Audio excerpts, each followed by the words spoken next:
Sillon, qui est photographe à la ville de Grenoble et qui va nous dire un mot sur Jacques Lesage. Merci.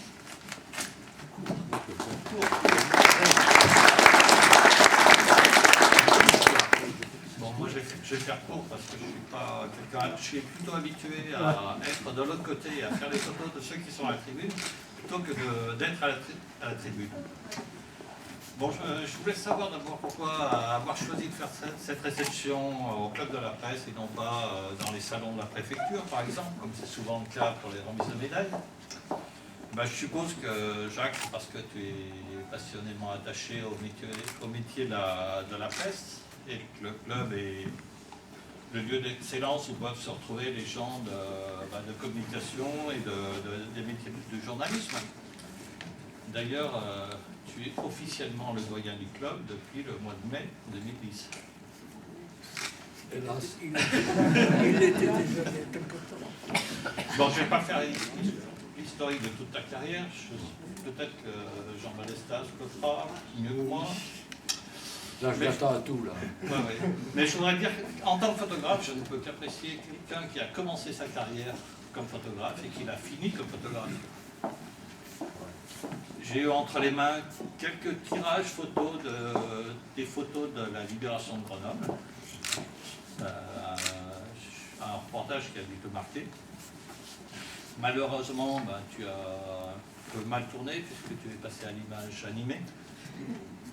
Bon, mal tourné, mais bien tourné parce que tu as fait de beaux films, notamment celui sur la présentation des Jeux de Grenoble, les reportages sur la préparation des Jeux.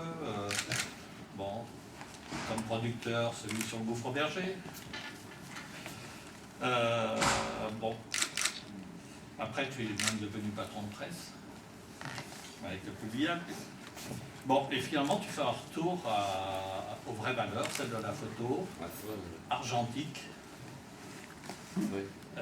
traditionnelle, artistique, avec les photos de gel, de paysages gelés, et puis les sublimographies en grand format. Voilà.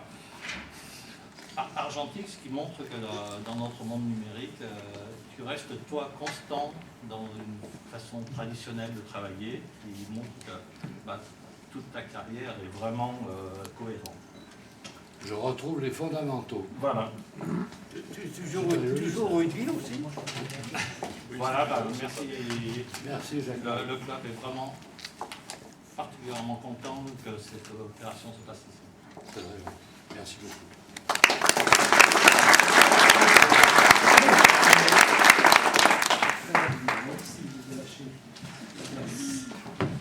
Mesdames, Messieurs, l'Ordre national du mérite que je représente en qualité de président de la section de l'Isère, Jacques Lesage m'a envoyé un petit mot en me disant 3-4 minutes, pas plus. Hein, parce qu'il y a Jean Balestas qui va passer derrière moi. Donc il faut que je lui lève rapidement.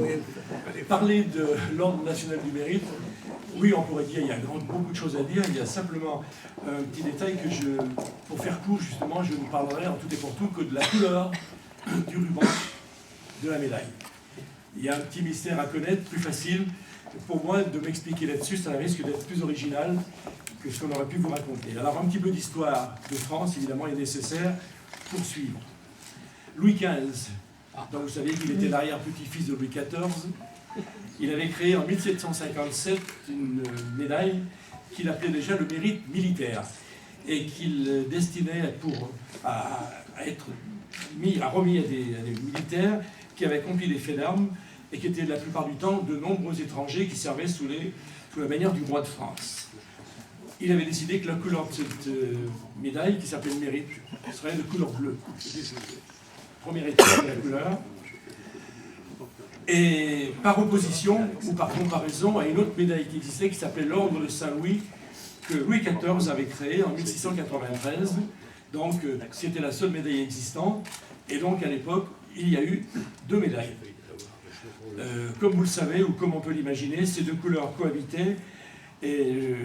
Mais ces deux ordres furent abolis, comme on peut le penser, avec toutes les distinctions monarchiques, entre 1789 et 1792, vous aurez compris pourquoi. Il a fallu, après que la Légion d'honneur, créée par Napoléon en 1802, Napoléon, pareil, a décidé de créer un deuxième ordre, un peu moins connu, en 1811. C'était l'ordre impérial de la Réunion, en vue de récompenser des services civils et militaires qui étaient rendus à l'Empire par des Français ou des étrangers. Très vite, les plus hautes personnalités tinrent à l'honneur de recevoir ce ruban bleu, qui était nouveau, couleur que l'empereur avait lui aussi choisi pour sa nouvelle décoration, à côté du ruban rouge de sa Légion d'honneur. Si l'ordre de la Légion d'honneur a survécu à la chute de l'empereur en 1815, il n'en fut pas de même pour l'ordre de la Réunion, qui fut aboli cette même année par Louis XVIII. C'est donc 148 ans plus tard que, s'inspirant lui aussi directement de la double tradition qui était royale et impériale évidemment à l'époque, que le général de Gaulle, alors président de la République, dote à la France d'un second ordre de grande envergure nationale, dont le ruban de l'insigne, fidèle à la même tradition, serait de couleur bleue. Ce bleu de France qui souvent nous rassemble, un peu le cas hier au soir, hein, pour ceux qui ont vu le match. Le deuxième but, c'était formidable. L'Ordre national du mérite est donc né le 3 décembre 1963, publié au journal officiel du 5 décembre de la même année. Alors ce nouvel ordre, suivant la volonté de son fondateur et selon les termes mêmes du décret, et là je cite, a pour but de reconnaître et de récompenser les mérites distingués des hommes et des femmes ayant consacré leur capacité d'intelligence, de dévouement et de persévérante énergie au service de la communauté nationale. Bien sûr, cette définition est lourde de sens, vous l'aurez compris. Il fut dévolu donc à la grande chancellerie de la Légion d'honneur la gestion de l'Ordre national du mérite, et l'administrateur des deux ordres porte désormais le titre de grand chancelier de la Légion d'honneur, chancelier de l'Ordre national du mérite. Le grand maître de l'ordre est le président de la République, qui est par ailleurs le président d'honneur de l'association dont je préside la section locale. Le préfet de l'Isère en est le président d'honneur.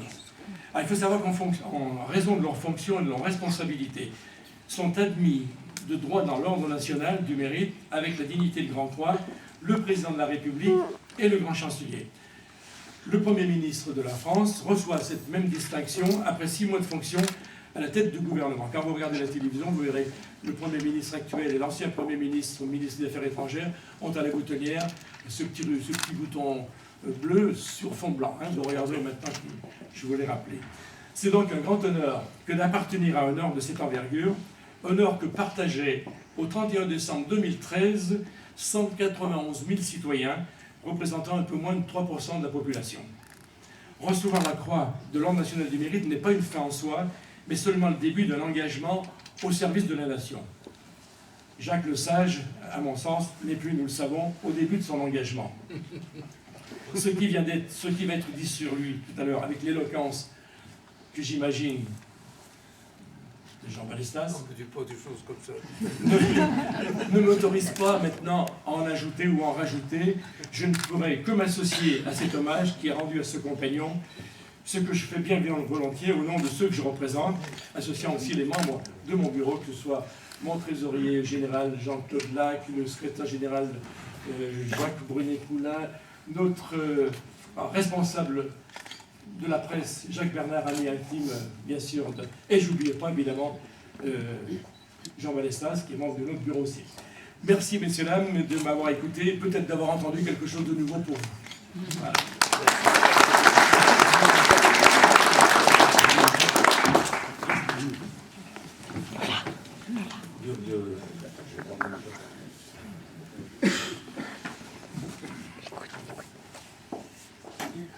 Tout vient à point à qui sait attendre.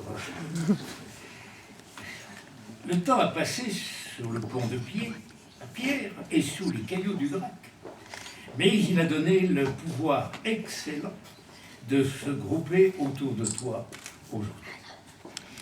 Merci, Madame la Présidente, de nous recevoir et de montrer qu'avec tous vos confrères, vous formez vraiment un club. Je n'ai jamais été journaliste, et comme je ne sais déjà pas parler, écrire aurait été pour moi une congruité. D'autres peuvent le faire, il ne l'a pas dit, mais moi je peux le dire, dans la revue tout à fait sportive, il a fait un jour un article qui m'a touché au cœur, mais qui était remarquablement écrit. D'où venir après, c'est pas si facile que ça. J'ai eu la chance dans ma jeunesse de frôler quelques gens de plume qui m'ont marqué et enrichi. Conversation de jeunesse, fraternité de vieillesse. Parmi ces gens de plume, j'ai été souvent invité à Milles-Lorraine et rue d'Enfer Rochereau, il disait l'enfer Rochereau. Mais je ne peux pas évoquer ce temps-là sans émotion. Justement, ce que Louis m'avait accordé, une amitié que je qualifierais de paternelle, qui m'a fait suivre cette montée inimaginable de Grenoble jusqu'à la gloire de Veurey, en passant par Chassieux, avec des ombres chères comme de Bourreauville et Louis Bonheur, sous la houlette de Jean Gallois et de Marcel Ozimour, avec Jean Perquelin et Louis Lachat, nommé maillot jaune par ses collègues de toute la France, et ses sobriquets de chaque coureur de génie, avec Roby Aymar et Maurice Fénard, et puis nos deux intimes, mais Paul, Dreyfus et Berthoin, qui ne peuvent pas être là aujourd'hui, mais qui de cœur sont forcément présents. Et puis il y avait le pape du soir, c'était Georges Tardy. Il ne pouvait pas disparaître, sinon le journal disparaissait. Et puis j'ai vu fonctionner la ficelle, pour la bonne raison, la ficelle, parce que c'était comme ça qu'on faisait la mise en page. Il y avait un crayon au bout, une ficelle, et on met. J'ai connu aussi les linotypistes. On en est maintenant à la photo-composition. Toute une image qui fait une époque, qui s'est transformée sous nos yeux. Je me demande, à force d'attendre et dire que tout vient à point, si nous n'allons pas commettre cette faute impardonnable aux journalistes qui s'appelle le doublon. En effet, je trouve ici sur ma page quelque chose qui me paraît assez difficile. Je lis « Jacques Lesage, honoré par le club de la presse de Grenoble et de l'Isère ». C'est pas aujourd'hui. Jacques Lesage, journaliste, cinéaste et écrivain, aujourd'hui à la retraite, ça c'est toujours vrai, mais toujours très actif, ça c'est encore vrai, à travers les publications qu'il dessine et les ouvrages qu'il publie, vient de recevoir le trophée d'honneur du club et de la presse de Grenoble et de l'Isère. Cette distinction lui a été décernée officiellement pour son anniversaire, et il est marqué, mais lequel? Je parle d'anniversaire, pas de juillet. Jacques est membre du club depuis sa création en 1981. Donc c'est pas tout à fait récent qu'il est doyen, c'est déjà depuis un certain temps, vous voyez. Et l'article continue. Bernard Sauget, tout nouveau président du Conseil général de l'Isère, et Roger Pellaffinet, président de la CCI de Grenoble, je ne sais pas s'il est là aujourd'hui. Merci. Avait tenu à participer à cette sympathique réunion et à témoigner ainsi en toute leur estime pour l'heureux impétrant. Vous voyez, je me demande si c'est pas un doublon, parce qu'au fond, de qu'est-ce que vous allez écrire demain? Vous allez reprendre exactement cet article-là? Bon, alors, après ça, je me dis qu'il appartient à celui qui va avoir l'honneur d'être, comme tu l'as dit, l'épingleur, c'est-à-dire celui qui va remettre, il lui appartient de jeter un coup d'œil ou un coup de projecteur sur la vie de l'impétrant, c'est-à-dire, au fond, justifier sa décoration. Bel gageur que de rassembler en quelques minutes une vie si remplie. Tout vient à point, je le sais. Il m'a aidé en composant la poire en quatre périodes. De 1941 à 1944, le jeune cherche sa voie. Il la trouve à Jeunesse et Montagne. Deux mots qui vont être déterminants et qui vont orner sa carrière et résoudre le secret de le voir toujours aussi jeune. Jeunesse et Montagne, c'est garder le regard vers le haut. Après la Libération, il devient ce que l'on appelle reporter-photographe. D'abord au Réveil, puis à Paris Soir, à Paris Match, en passant par l'AFP. Et voilà que pendant 30 ans, il va se consacrer uniquement au cinéma, le feuilleton des pages de nos confrères. Ce que j'ai trouvé de mieux, c'est mon commencement. Dans les listes que j'ai vues, je suis tombé sur La longue trace, Ski de fond. C'était mon ami Gérald Taylor, c'était Jean-Pierre Copin. C'était, je crois, un de tes premiers films, mais qui a été suivi de beaucoup d'autres. La première traversée du Vercors. À la 20e fois, Monsieur le Président, ça peut paraître quelque chose de connu. Alors, je lis ensuite qu'il y a la balade d'Auguste, il y a Fond de France, il y a la grande aventure du ski, et il y a, en préparation à l'époque, il y avait toute une série de films qui étaient là, prêts à être faits, films d'information. Il y en a 2 pages, je ne vais pas vous les infliger, mais c'était important que vous sachiez tout ce qu'il avait fait. Et puis, je crois que ce qui a marqué notre Dauphiné, Grenoble tout particulièrement, c'est cette petite répartition. Non pas j'ai fait du cinéma, mais Grenoble défend âprement ses chances parmi les candidats à l'organisation des Jeux Olympiques d'hiver. Un film témoignage est présenté aux personnalités. Plus que 6 nations en lice, mais c'est à Innsbruck et non à Nairobi que sera connue l'île.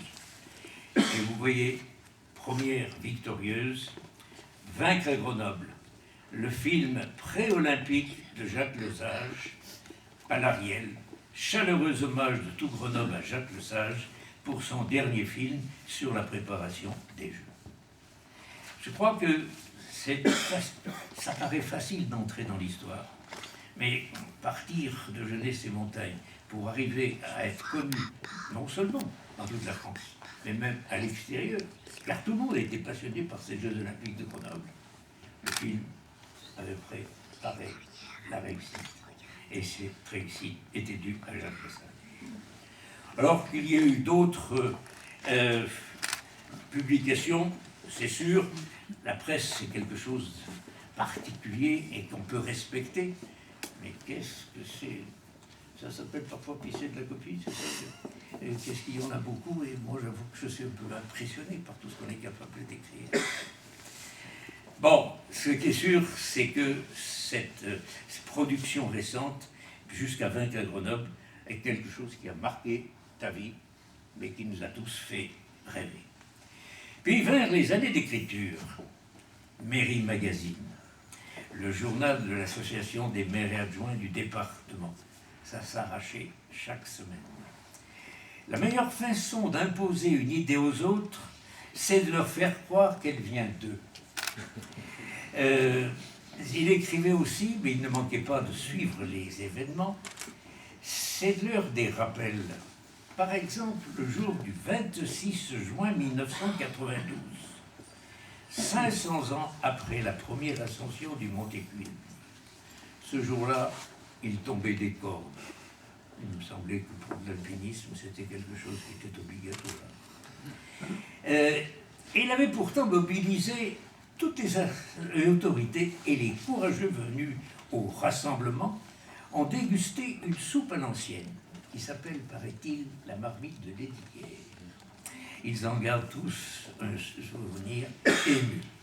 Je pense que cette préparation était quelque chose d'énorme, car les alpinistes, les vrais, ont accouru à son appel. La trompe de Jacques Lesage, quand elle résonne, toutes les montagnes en font l'écho. Il en était venu de toute l'Europe, lui-même un représentant du Chili. Tout ça pour rappeler qu'il y a 500 ans, des courageux, mais non pas téméraires, avaient trouvé des échelles, des vraies, en bois, pour pouvoir essayer d'avancer. Et le roi avait ordonné qu'il fallait conquérir ce mont inaccessible. Les Dauphinois ont réussi l'exploit de supprimer le mot inaccessible. À l'heure où on connaît l'artisan, la mode est un livre dont chaque page nous ouvre une page. Et enfin le retour. Jacques vous dira qu'il n'a jamais cessé d'être photographe. Il l'a prouvé par la suite. Des photos d'art, tu dis que c'est plus que de l'argentique, je ne sais pas si c'est le plus que est véritablement acceptable, car en fait, tu es parti de quelque chose de terrible pour revenir, mais en ayant donné ta patte personnelle entre les deux. Et des expositions, il y en a eu. On en a vu à Paris, il y en a eu à Genève, il y en a eu à Saint-Tropez. Nous avons eu aussi notre toute petite part. Il s'était lancé dans la ferrure ou la ferraille avec Saunier Plumaz. Tout ça, c'était à la Bastille.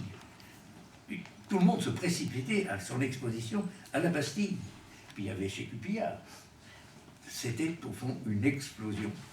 Revenir à des choses antiques, c'était une drôle formule, et tout le monde accourait comme si c'était une découverte. Je crois que c'est important, et je crois qu'il y a encore quelques petites remarques à faire. Je suis tombé sur un article qui parle d'un monoski de 14 mètres. Oui, c'était avec ton copain Maurice Baquet. Vous avez fait tous les deux quelque chose d'un peu particulier. Un monoski de 14 mètres, je ne sais pas ce qu'il jouait. Je ne sais pas où il avait mis sa contrebasse, mais elle était sûrement quelque part. Ce qui est sûr, c'est que j'en ai fait un reportage photographique merveilleux. Et je dis, non pas qu'il y a mieux, mais parfois, c'est le bouquet final qui impressionne le plus. J'ai la chance maintenant d'avoir près de moi un livre extraordinaire qui s'appelle « De plumes et de gel ». Imaginez qu'il fasse froid. Pas en ce moment, mais il y a eu des hivers où il faisait froid. Il y avait même des hivers où l'eau gelait. Et il y avait cette transformation, à l'affût de tout ce qui pouvait être extraordinaire. Jacques Lesage était là. Voir se transformer une goutte d'eau en glace, voir se déplacer une petite flaque pour devenir du solide, ça s'appelle de plumes et de gel. Je vous recommande, si vous pouvez, retrouver ce livre. Il est en noir et blanc, mais il est absolument merveilleux. Et je pense qu'il faut être un grand artiste comme Jacques Lesage pour pouvoir faire publier un livre de cette qualité. Oh, je pourrais parler encore pendant des heures, mais tout à l'heure vous avez dit, et il va en avoir pour 1 heure, et je vous ai vu en train de tordre le nez. C'est vrai que ça nous attend et que ça va être infiniment mieux dans quelques minutes. Et il y a quelques mois, nous étions rue Bayard, à la galerie L'Art et la Raison. Je me demande si pour finir, tu n'as pas trouvé toi-même cette Le patron est là, il faut lui poser la question. Est-ce que c'est pas lui, sa définition, l'art et la raison?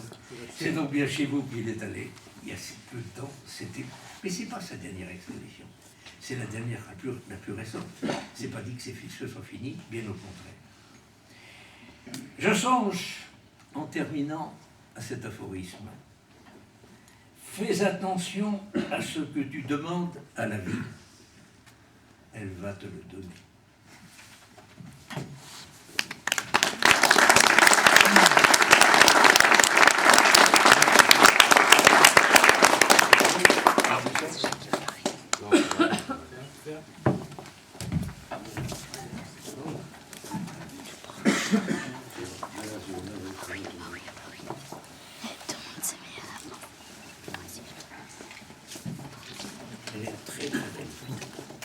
Bon, Monsieur Jacques Lesage, au nom de Monsieur le Président de la République, et en vertu des pouvoirs qui me sont conférés, nous vous faisons officier de mérite national.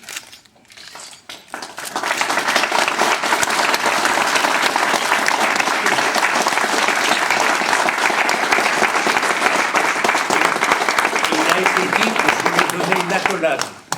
Si je ne l'avais pas fait, il ne pourrait pas porter sa décoration, parce qu'il faut que la chancellerie accepte et qu'elle note que je lui ai donné l'accolade. Bon, ben, à mon tour. Alors, je ne serai pas long. Je ne sais pas, approche.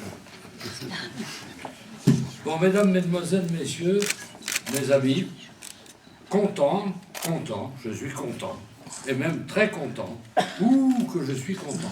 Ça suffit peut-être, mais je tenais quand même à le dire. Notre ami Jean Balestas, avec toute son autorité d'officier de la Légion d'honneur, a bien voulu m'épingler en douceur. En douceur, une croix d'officier aussi du mérite national. L'ai-je mérité? Là est la question. Habituellement, on dit en anglais, mais j'ai un accent épouvantable. À partir de maintenant, seuls ceux nés avant 1940 pourront peut-être comprendre ce que je ressens. Par exemple, c'est vrai que, comme disait quelqu'un qui m'aime bien, c'est pour l'ensemble de ton œuvre que tu l'as mérité. Ça n'est quand même pas un autre, effectivement, qui pendant presque un demi-siècle a parcouru, caméra au point, comme disent les télés maintenant, les 5 continents, pour promouvoir par l'image un sport majeur, le ski, et plus particulièrement le ski français et les neiges françaises, et aussi les industries françaises. C'est quand même pas un autre qui... Oh, et puis zut, hein, j'arrête, et je dis juste, pour ceux qui ne me connaissent pas, il y en aurait pour 3 jours. J'entendais récemment à la radio l'un de nos hommes politiques, très en vue, qui racontait, en paraissant sincère, ce qui peut arriver à un homme politique, la chose suivante. Quand j'étais petit dans mon village, j'aimais bien notre curé. Et je dis à ma maman, « Maman, quand je serai grand, je veux entrer dans le clergé. » Elle m'a répondu, « Ah non, je te connais, tu voudras tout de suite être pape. » Moi, à l'âge tendre, je voulais beaucoup plus benoîtement être conducteur de locomotive à vapeur. Lancer des grands coups de sifflet dans la fumée, dans les volutes noirs de mon train. J'avais été très impressionné par mon premier grand voyage en 1929. Réfléchissez un peu, 1929. Quand même 10 heures durant, dans un wagon en bois de 3e classe, à clé, au PLM, la compagnie Paris-Lyon-Marseille, l'ancêtre de la SNCF, à une toute nouvelle locomotive dont les journaux parlaient, et je lisais quoi dans les journaux, il faut dire, la LR 150, construite à Lille, avec ses roues tractrices de 3 mètres de diamètre. Imaginez une locomotive avec des roues de 3 mètres, la hauteur du plafond pratiquement. Oui, plus de 10 heures, arrêt compris, pour prendre de l'eau à Alésia, chez Clovis, du charbon à Châlons et des sandwichs à Beaune. Je pourrais vous raconter la puissance évocatrice déployée à traverser ainsi la France à près de 60 km/h en suivant les sinusoïdes des fils du télégraphe accrochés sur des poteaux éloignés de 37,50 m, c'est la distance officielle de la SNCF, tout le long de la voie jusqu'à Grenoble. Assez triste petite ville, à peine 60 000 habitants, mais dans un cadre de montagne incomparable, disait le guide bleu, que bien sûr je lisais couramment. Et c'était vrai. Comment ne pas avoir envie de monter là-haut et de tourner la page, qui veut pas se tourner. Rassurez-vous, je ne vais pas vous raconter ma vie de laveur, de bavante, comme on le disait en montagne à l'époque, mais vous permettre de comprendre mieux ce que je ressens aujourd'hui. Je sais, tout va mal. La plupart de nos concitoyens sont désabusés, sans trop de goût pour leur travail, en admettant qu'ils en aient un, sans grande perspective.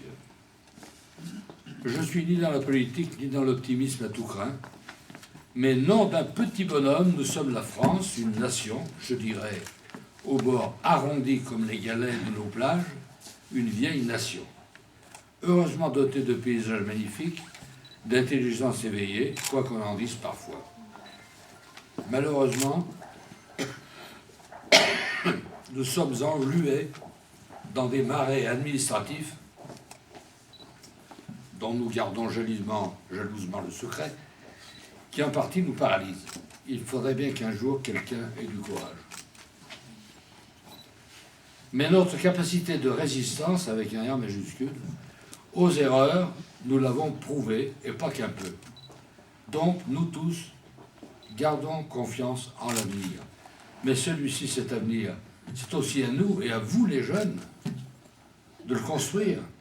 Multipliez les rencontres, dénichez les opportunités, soyez positifs. N'ayez pas trop peur du risque, entreprenez. Meilleure sera votre vie, et ce sera le mérite pour tous.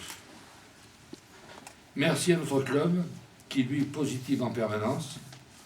Une grosse bise à sa présidente absente, Isabelle Doucet, retenue par une obligation familiale, bien représentée par sa vice-présidente Anne-Marie Metzière, et par Jacques-Marie Francillon, qui est la vieille garde du Club de la Presse, sans qui celui-ci n'existerait sans doute plus. Je voudrais aussi saluer un grand ami qui, après 35 ans de journalisme, au plus haut niveau, n'a pu se joindre à nous. Son excuse, il est maintenant sénateur et siège en ce moment à la commission des lois dont il est vice-président. C'est notre ami Bernard Sauger, qui est sénateur de l'Isère. De même, j'avais un témoignage que je voulais faire suivre en faveur de notre ami et mon ami Jean Faure, qui est à côté de moi, sénateur honoraire, maire d'Autran, 4 mandats, 5, créateur de plusieurs associations qui a fait vraiment des petits, on les trouve un peu dans toutes les stations de France et d'ailleurs, en tant que responsable soit des remontées mécaniques, soit de l'hôtellerie, soit de l'office de tourisme, c'est bien ça. Notre ami Jean Faure a une particularité extraordinaire, et la France avec, c'est qu'il est le seul sénateur moniteur de ski. Personne ne pouvait s'attendre à ça. Voilà. Qu'un moniteur de ski devienne sénateur. Mais parce que je le connais bien et que, bien sûr, je l'aime beaucoup, je peux dire véritablement ses qualités de... Je ne trouve plus le mot, malheureusement. De volonté d'amener les choses qu'il entreprenait à réussir. Et ça, c'est très, très important. Et c'est un peu ce, je crois, dont nous manquons un peu en ce moment. Voilà. Alors, t'es honoraire, t'as plus rien à prouver, mais quand même, bon, voilà. Et puis alors là, j'ai une petite surprise que je vais vous lire. Cher monsieur, vous avez bien voulu m'adresser une invitation pour assister à la cérémonie, blablabla, ainsi de suite, et je vous en remercie. J'ai été très touché par votre attention. C'est avec grand plaisir que je me serai joint à vos invités, si ce jeudi, mardi prochain, mon agenda m'en avait laissé la possibilité. En vous adressant mes sincères félicitations pour cette belle distinction, je vous prie d'agréer, monsieur, l'expression de mes sentiments les meilleurs, et à la plume, avec mon très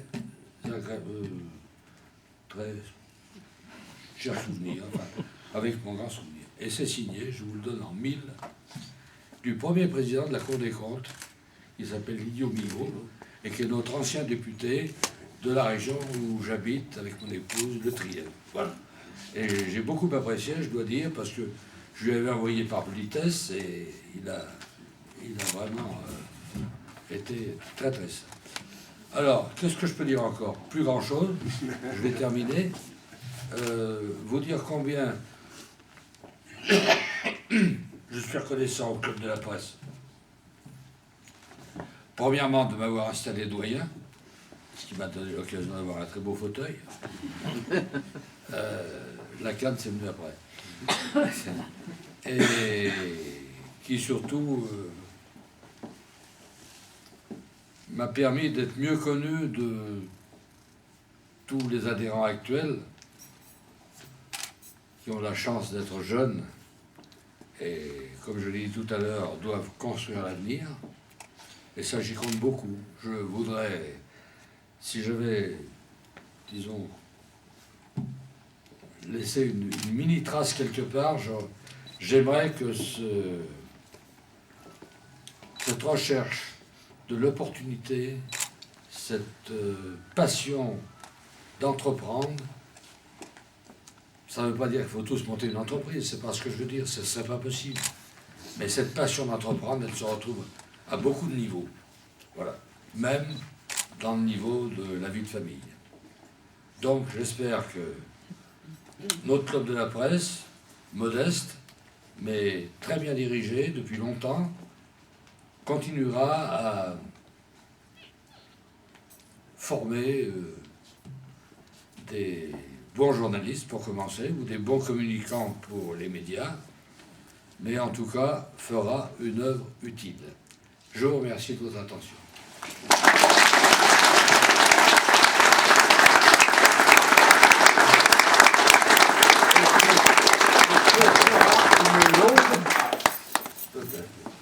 C'est quoi ça?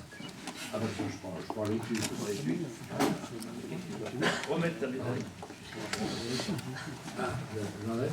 Oh non. Je sais pas, moi. Oh non, non. Surtout faire attention quand c'est la figure, on descend.